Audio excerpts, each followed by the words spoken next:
La kwanza, wakati Rais Samia anaingia madarakani, miradi mikubwa ya umwagiliaji katika nchi yetu ilikuwa 13.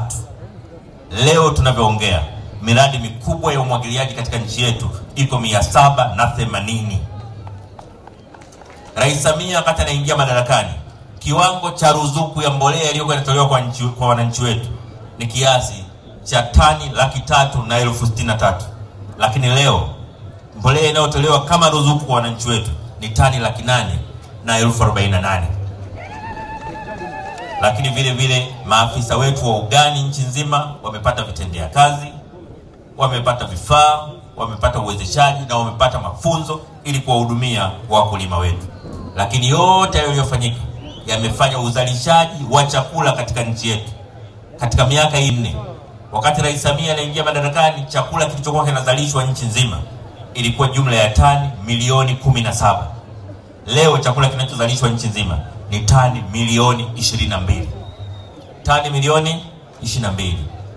Tumeweza kwa mara ya kwanza kuondokana kabisa na changamoto ya upungufu wa chakula katika nchi yetu.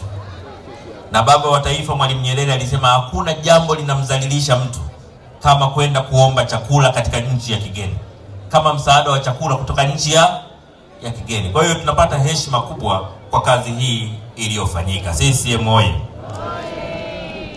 Lakini vile rais wetu Samia Suluhu Hassan kwa kutambua pia, maana katika mambo haya yote yanayofanyika,